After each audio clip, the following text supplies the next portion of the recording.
Oh, good morning, everybody. YouTube Live. All right, let's see here. Where is my water? Friday, January 4th.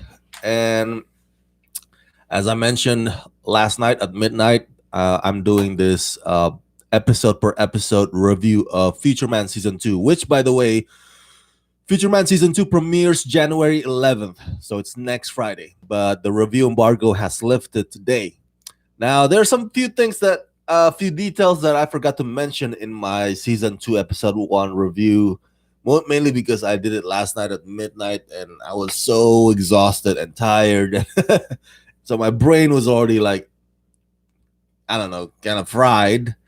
Um, but it's okay. We're gonna go through some of those details in this season 2 episode 2 review. Uh, just a reminder, as always, with all my TV reviews or recap videos, this too will contain spoilers.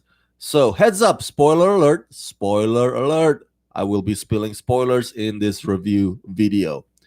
Um, First of all, thank you to Hulu. Thank you, Hulu, for granting me the screener to the entire 13 episodes of Future Man New Season 2, which again premieres January 11th on Hulu. Okay, so previously in my review of Season 1, I mentioned to you it focuses more on Josh Futterman. And, in Season 1, for my fellow fans who've watched the show before, Josh blew up Kronish's building, and it supposedly fixes everything, right? It supposedly fixes the future, but turns out no. It creates an alternate timeline in this future, and that's where Josh finds himself in. As I mentioned to you previously, he finds himself in the cave, and amongst the people called the Pointed Circle. And at this time, Josh doesn't know if the Pointed Circle are good guys or bad guys, but all he knows is that they're trying to kill him. So I guess to his point of view, it's like bad guys. That said, the Pointed Circle is also their mission is to kill Stu. I can't forget his name. Stu. I know it's gonna come up to me the last name here. It's been a while. Joel Osment plays him. There it is. Stu Camillo. Now, apparently, Stu Camillo is the bad guy in Season 2. And so Pointed Circle wants to take him down, wants to bring him down, wants to topple him. So that's where Season 2, Episode 1 is. Now, Season 2, Episode 2, because Josh is in this area, he's trying to run away from the Pointed Circle, out of the cave. So meanwhile, what happens to Tiger and Wolf? So that's what we see here in Season 2, Episode 2. The title is called The Eye of the Tiger. So the first half we see what happens to Tiger and Wolf in this alternate timeline 2162. The year is 2162, and then halfway through the episode, we see mostly only about Tiger. Hence the title, The Eye of the Tiger. So they arrive into 2162, and at first they're so happy, right? Like, oh my God, we create a new future. There's no biotics anymore. And there's even like a monument celebrating the heroes. and Wolf does this speech because, in their minds, they think that Josh sacrificed himself. Josh died to create this better future. So they say a few words to remember Josh. But in this speech, Tiger goes on about how he has Josh's small penis. Remember the Season 1? That's why in episode 1 of Season 2, as I mentioned, Josh has the Tiger's big penis. So they kind of switch. and Tiger talks about, I will cherish this small penis. And you see Wolf. I'm sorry, not Tiger. Wolf. Wolf speech about his small penis. I will cherish the small penis like I will cherish the memory of Josh Futterman. Along those lines. Oh man, that part cracks me up. That's in the beginning of this episode. And then they travel the land. It's like, okay, let's find out what else is new in this new future that we created. They come across a plant of giant beans and kids running around. It's like, whoa, what's going on here? Everybody's happy, but turns out they come to this place called the New Above Ground. So it looks like Mad Max kind of world, um, where everybody like wears, I don't know, like post-apocalyptic dirty ass clothes, kind of like in Mad Max, and they have like custom, um, very simple type weapons, and they recognize Wolf, but not as Wolf, as another character named Torque, who in their world looks like Wolf. So they call him Torque. I I mentioned in the previous video of season 2, episode 1, that these three characters, Josh, Tiger, and Wolf, will get to have either a double or a second identity. But they're still who they are. But I mentioned that it must be fun. It must be fun for the actors playing them. Eliza Coop, Josh Hutcherson, and Derek Wolf, because it is a stretch for these actors, and that's a good thing, right? If you're an actor, you don't want every season to be just a rehash of the first season. You want some challenge, and that's what season 2 provides for them. And I think, but again, the characters are still the same. All right, they're still Josh Futterman, Tiger, and Wolf. It's just that they have to play a different personality, different identity, and so that I think, in my opinion, if you as an actor, that would be such a rewarding thing, especially for a TV actor that gets to do this every year. So it's like, oh, right, something new. That's cool. And okay, back to the New Above Ground, this Mad Max's world. So they take in Wolf, who they call Torque, but they don't take in Tiger. Because they're like, oh, we don't know you. You're not part of us. Let's put you on to the test, to find out whether or not you are what you say you are, or if you are biotic. If you are biotic, then you die. And that's when pretty much Tiger leaves and doesn't join the New Above Ground.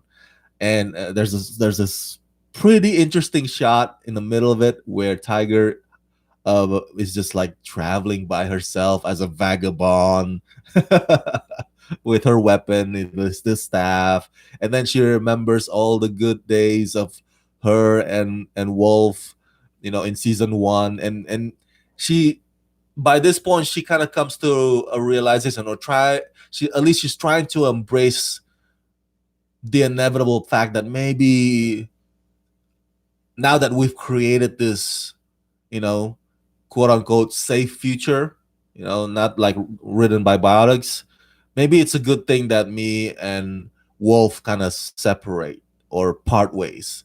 So she's trying to come to terms with that in this, like, it's like, but it's so sad. It's like, oh man, because you get used to seeing them together, as a tandem, as a duo.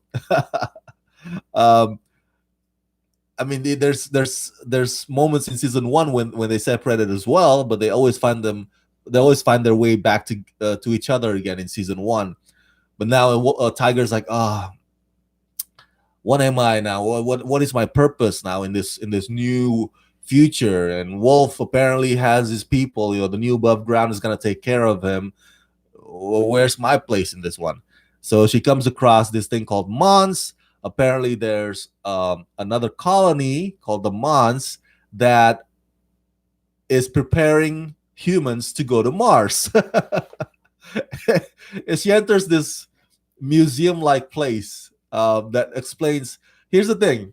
Um, by this episode 2, Tiger learns about this new future, new 2162, just at the same time that you are learning about it too. So if you have questions about, oh my goodness, in episode 1, it may seem a bit confusing with whole Josh Futterman and the pointed circle. It's like, whoa, what happened in this timeline?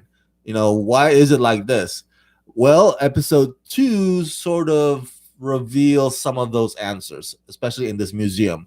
And you learn that apparently, because Cronish did make the cure, unfortunately, that catastrophe I mentioned in the previous video, catastrophe, and it did create hundreds of years of human disasters. But what it shows in the museum is basically just footage of actual disasters from our world, and that at that point, or in that moment, it kind of reminds us, holy crap, we are pretty shitty to each other as human beings. I think in a way, episode 2 has a bit of a social commentary to it too, especially in this specific moment when the museum um, tells Tiger what happened during those 100 years.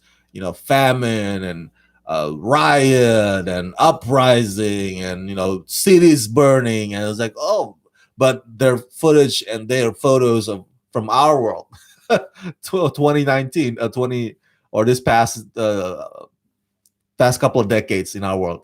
So at least in my head, I'm like, oh my god. I guess the episode's trying to say, we are shitty, but we got better as mankind, and that's what the episode is implying.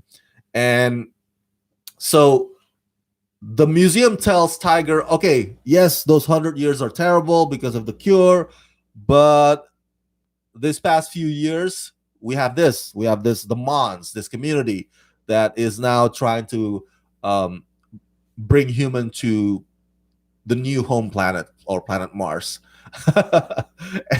and there's one fight scene in this episode 2, but it's very, very brief. It's basically this bunch of guys, or guards, you could say, the Mons guards. um they mean well. They're trying to bring Tiger to whoever's in charge. So they're not there to like beat her down or anything like that. But of course, Tiger sees that as a threat, and so Tiger beats them up. And so that's the only fight scene we get, and it's very, very brief. But in a way, it kind of makes me feel giddy, because I'm like, okay, cool, I'm seeing Tiger in action again. Tiger is a physical kind of person. She's badass. So in a way, episode 2 gives you that, however brief it was, gives you that badass moment, just to remind you, hey, um, Tiger still got it. Tiger is still Tiger, so she can still kick your ass.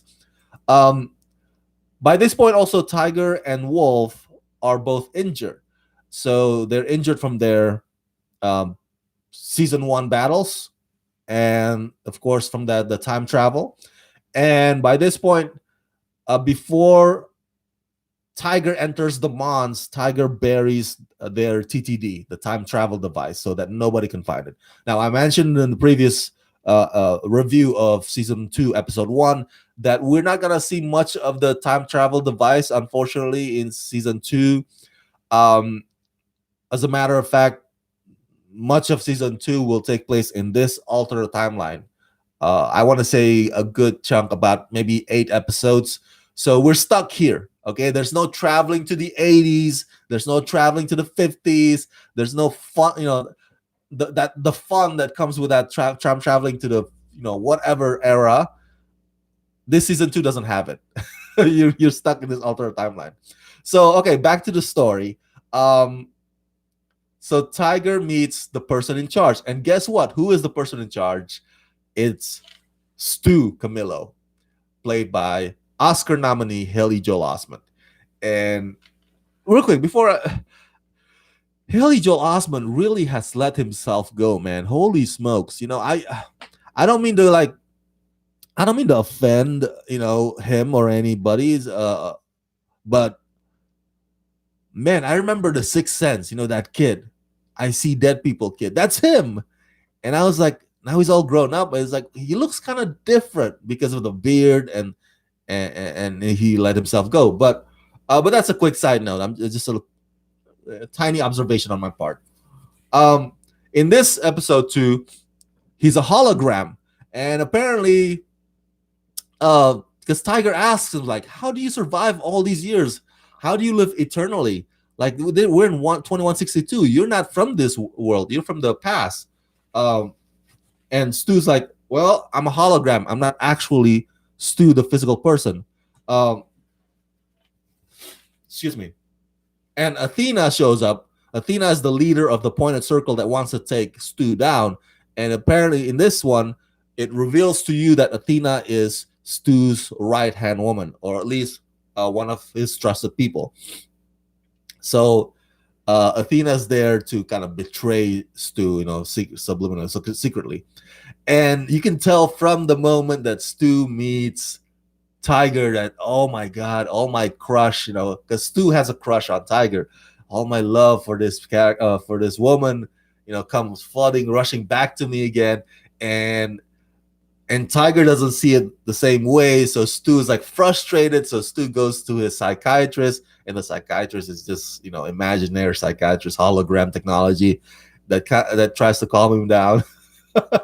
So you will see the psychiatrist from time to time in the season 2 kind of either calms Stu's nerve down or even gives Stu some bad advice occasionally. It's not much. It's not quite a psychiatrist. It's more of an enabler. She's such an enabler. She wants to get Stu to become more bad or more of a villain than he already is. You'll see why or how Stu becomes the villain eventually. So in my subsequent episodes reviews. So in this whole thing, right? The joke or the comedy lies in Tiger bumping into things or not bumping into things, because there are some objects, just like Stu, there are some objects that are hologram and there are some objects that are not hologram. So that's where the comedy is. It's not, again, it's, as I mentioned to you, season 2 is not as funny as season 1. So there will be some jokes that land, but there will be many jokes that just don't land. And I think this is a perfect example of it. The whole thing, she bumped into a table, and the table actually hurt her. She bumps into the piano, and she falls down because the piano's hologram. It's like, yeah. It's fun and dandy, but it's more juvenile kind of joke, So it gets you chuckling, but it doesn't get you rolling on the floor laughing. So from episode 2, probably 3, 4, 5, the jokes or the comedy kind of gets a bit stale, and then the story also kind of gets boring because it focuses more on each of the 3 instead of 3 as a team. So, but it'll pick up, I promise you. Episode 6, 7, and on, that's when everything starts to make sense. That's where the pieces come together, and you're like, oh, so that's why the writers want to separate Tiger, Wolf, and Josh in the beginning of this season 2. That's why. So it'll make sense. All right, so back to episode 2. Tiger's still trying to wrap her mind or wrap her head around this new future, new 2162.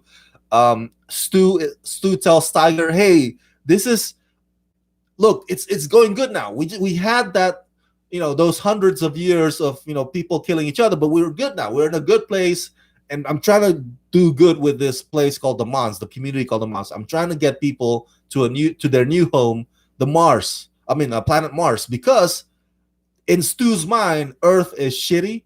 Earth never provided him anything good. I mean, he even has to become a hologram to stay forever. So in Stu's mind, and that's one of his motivations as a villain, as a bad guy, is like, this Earth is not worth salvaging. Um, so I'm getting everybody out of here and onto Mars. And so by the end of episode 2, one of the revelations is the arrival of Tyann. I mentioned to you earlier that each of the characters, Josh, Wolf, and Tiger, will kind of play, I guess, a double personality or identity. For Tiger, it's Tyann. So the actress Eliza Coupe gets to play this other character, a double. And Tyann is supposedly the daughter of Stu. Now she's physical, so it's not hologram.